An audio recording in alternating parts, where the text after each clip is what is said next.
Latest updates ఎప్పటికప్పుడు పొందడానికి big TV WhatsApp channel follow అవ్వండి. లింక్ డిస్క్రిప్షన్ లో ఉంది. Hi hello welcome to big TV. నేను మీ గౌతమి. బలగం ఎంత సూపర్ హిట్ అయిందో మన అందరికీ తెలుసు. మరి వేణు గారి దగ్గర నుంచి మళ్ళీ కొత్త ప్రాజెక్ట్ ఎప్పుడెప్పుడు రాబోతుందో అని వెయిట్ చేస్తున్న తరుణంలోని అలా వచ్చి రానట్టు ఒకటైతే రావడం జరిగింది. మరి ఈ మూవీ పైన కూడా ప్రేక్షకులు చాలా ఎక్స్పెక్టేషన్స్ పెట్టుకున్నారు. మరి ఎలా ఉండబోతుంది ఏంటి అన్న విషయాలు పూర్తిగా వేణుగారి మాటలో తెలుసుకుందాం. వేణుగారు బలగం క్రియేట్ చేసింది ఇప్పటికీ కూడా ఇంకా ఆ ఫ్లేవర్ అన్నది మర్చిపోలేకపోతున్నాం. నెక్స్ట్ వేణుగారు మీ మీద కూడా అంతే బర్డెన్ ఉంటుంది. బలగం అంటే ఇంకా దానికి మించి మీరు చేయాలి అన్న ప్రెషర్ మీ మీద ఉంటుంది. జనాల ఎక్స్పెక్టేషన్స్ కూడా ఆ విధంగా ఉంటుంది. సో ఎల్లమ్మ అని మీరు ఏదైతే పెట్టుకున్నారో ఎలా ఉండబోతుంది ఏంటి మూవీ పేరు చూస్తే మనకి గ్రామ దేవతల పేరు అంటే మొత్తం కూడా ఇది మీరు ఎట్లా తీసుకెళ్ళబోతున్నారు ఏంటి అన్న దానిపైన కొంచెం మాకు ఏమైనా రివీల్ చేస్తారా? అంటే దానికి ఎల్లమ్మ ఎలా ఉండబోతుందో నేను అయితే చెప్పలేనండి. డెఫినెట్లీ నాకైతే ముందు బలగం తర్వాత ఏం తీస్తున్నాడు అనే ప్రెషర్ చాలా ఉంది. ఇప్పుడు కొంచెం టైం అయిన తర్వాత ఆ ప్రెషర్ నాకు ఇప్పుడు బాధ్యతలాగా నేను ఫీల్ అవుతున్నాను బేసిక్. ఎందుకంటే నాకు అదృష్టవంతుని ఆ సినిమా నాకు హిట్ కాకుండా చాలామంది దగ్గర నుంచి ప్రేమ గౌరవం ఇచ్చింది. ఫస్ట్ ముందు ప్రేమించారు, దాని తర్వాత గౌరవిస్తున్నారు. దీన్ని మళ్ళీ నిలుపుకోవాలనే నేను ఇంత గ్యాప్ తీసుకుంది. అంటే ఇంకా డెఫినెట్లీ నన్ను ఎంత ఆశీర్వదించారో మళ్ళీ దానికి నన్ను ఎంతగా ప్రేమించారో ఆశీర్వదించారో ఎంత గౌరవించారో దాన్ని మళ్ళీ దక్కించుకోవాలి మళ్ళీ నిలబెట్టుకోవాలనే స్క్రిప్ట్ పైన నేను ఎక్కువ టైం తీసుకుంటున్నానండి. స్టిల్ ఫైనల్ డ్రాఫ్ట్ జరుగుతోంది. సో డెఫినెట్లీ వాళ్ళందరికీ ఖచ్చితంగా నచ్చుద్ది. అంటే కల్చర్ ఉంటుంది, ఎమోషన్ ఉంటుంది, వాల్యూస్ ఉంటాయి. సాంప్రదాయాలకి దగ్గరగానే ఎక్కువ ఫోకస్ చేస్తూ ఉన్నారు. బలగం తెలంగాణలోని ముఖ్యమైన ఘట్టాల గురించి మీరు చెప్పారు. ఇప్పుడు ఎల్లమ్మ తల్లి తెలంగాణ ప్రజలే ఎక్కువగా పూజించే దేవత. అందుకని ఇది మొత్తం కూడా అంటే దీన్ని మళ్ళీ ఒక ప్రాంతం అంటే ప్రాజెక్ట్ గురించి ఎక్కువ నేను చెప్పదలుచుకోలేదు. కానీ మళ్ళీ ఎల్లమ్మ అంటే తెలంగాణ ప్రాంతమే కాదండి. అంటే నా ఉద్దేశం ఏంటంటే పోలేరమ్మ ఉంది, అంకాలమ్మ ఉంది, మాధుమాంబ అమ్మవారు ఉన్నారు, ఇంకెవరు ముత్యాలమ్మ ఉన్నారు, ఎల్లమ్మ ఉంది, పోషమ్మ ఉంది, మైసమ్మ ఉంది. అంటే ఎవరికైనా అమ్మవారు ఒక్కతే, పేర్లు మారుతాయి కానీ అమ్మవారు ఒక్కతే, శక్తి ఒక్కతే.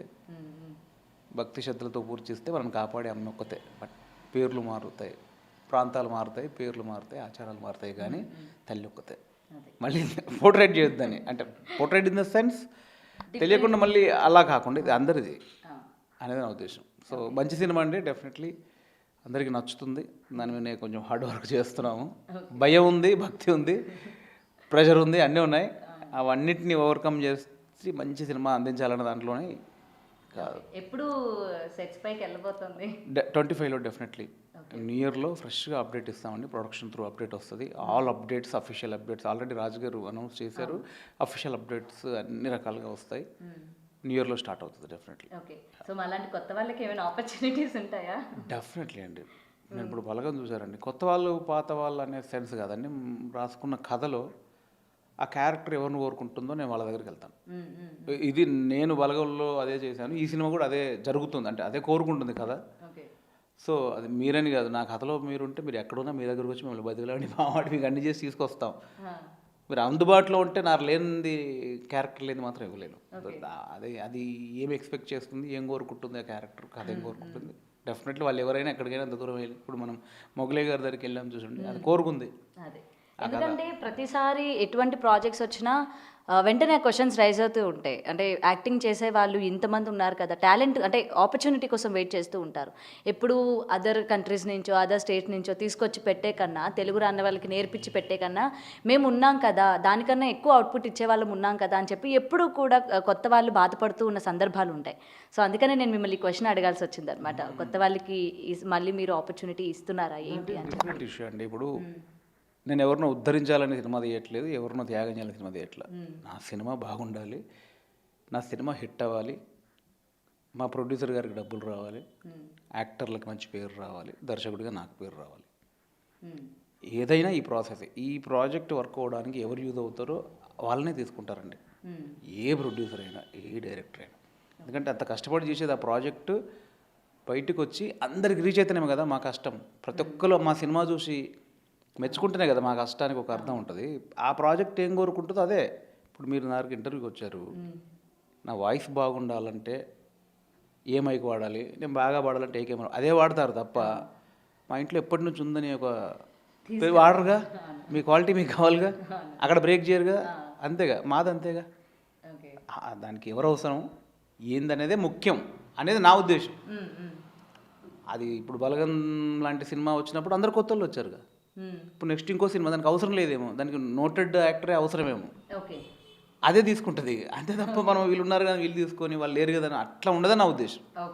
సింపుల్. అండ్ ఫైనలీ ఒక్కటే క్వశ్చన్, డైరెక్టర్స్ స్టోరీస్ రాసేటప్పుడు అసలు వీళ్ళకి ఐడియాస్ ఎట్లా వస్తాయి? కొంతమందికి ఏమో స్మోక్ చేస్తుంటే వస్తాయి, కొంతమందికి మ్యూజిక్ వింటుంటే వస్తాయి. మరి వేణు గారికి ఎలా వస్తాయి ఐడియాస్? మీరు ఏమైతే ఫీల్ అవుతారో అన్నీ అన్నీ అండి. అంటే ఎక్స్ప్లోర్ అయితేనే కదండి బేసిక్గా, ఎక్స్ప్లోర్ అయితేనే. ఇప్పుడు స్మోకింగ్ చేసేటోళ్ళకి స్మోకింగ్, మందు తాగితే మందు, ఒక్కొక్క మూడు ఉన్నప్పుడు ఒక్కొక్కటి వస్తుందండి. నేను సత్యపూసని ఏం చెప్పట్లే. అంటే మన ఎక్కడో చోట స్టక్ అయినప్పుడు దాన్ని బ్రేక్ చేసే ఒక ఇది కావాలి. అది ఇప్పుడు మీలాంటి ఒక ఫ్రెండ్ ఉందనుకోండి, మీతో మాట్లాడితే నాకు ఐడియా వస్తుందేమో, లేకపోతే ఏకాంతంగా ఎక్కడో శూన్యంలో చూసుకుంటే సిగరెట్ కలిసి వస్తుందేమో, లేకపోతే మందు తాగితే ఒక అవుట్ ఆఫ్ అంటే సమ్టైమ్స్ ఎట్లుంటుంది, ఏదో రాస్తుంటాం మనం, అక్కడ మనకు అది క్లియర్ అవ్వదు ఆ సమస్య కథలో. ఇది ఆ ప్రాబ్లం ఉంది, ఇలా రాస్తే ఈ ప్రాబ్లం ఉంది, ఎలా రాస్తే ఆ ప్రాబ్లం, ఇట్లా అయితే అది ఉంది, ఇది ఉంది, ఇది అనుకుంటున్నాం అనుకోండి, అక్కడే ఉంటాం. ఒకసారి 4 వేసాం అనుకోండి, అప్పుడు ఓపెన్ అయిపోద్ది. ఎందుకు ఇలా ఉండకూడదు, చేద్దామని ధైర్యం రావచ్చు. అంటే నేను ఇప్పుడే మొదలు పెట్టాను, నేను పెద్ద లెక్చర్ ఇస్తానేమో రైటింగ్ మీద, కానీ ఏదైనా రాసే ప్రాసెస్లో ఉన్నాం కాబట్టి మనకు ఆ బ్రేక్ చేయడానికి, ఆ సమస్యను క్లియర్ చేయడానికి ఏదైతే ఇంపాక్ట్, ఒక సీన్ రాస్తుంటే ఏది తట్టలేదు అనుకో, టీవీ చూస్తాం, లవ్ సీన్ చూస్తాం, దాని చుట్టూ ఏదో పడుతుంది.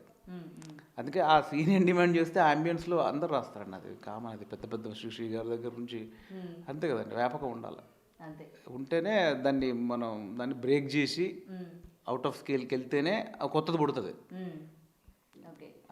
అదే. Anyway thank you so much. అడిగిన క్వశ్చన్స్ అన్నిటికీ కూడా చాలా ఓపిక్గా ఆన్సర్స్ ఇచ్చారు. ఓకే, అండ్ మేమైతే చాలా ఈగర్గా వెయిట్ చేస్తున్నాం సార్, ఎలా ఉండబోతుంది ప్రాజెక్టు, ఇంకెంత కొత్తగా తీసుకెళ్ళిపోతున్నారు ఏంటి అని చెప్పి. అంటే వేణు గారి పైన అంత నమ్మకాన్ని కలిగించేశారు మీరు ఆడియన్స్కి. సో మమ్మల్ని ఎక్కడ కూడా డిసప్పాయింట్ చేయరని అనుకుంటున్నాం. And all the best sir మీకు, మీ ప్రాజెక్ట్కి కూడా. Yeah sir. For more videos like this, subscribe Big TV channel.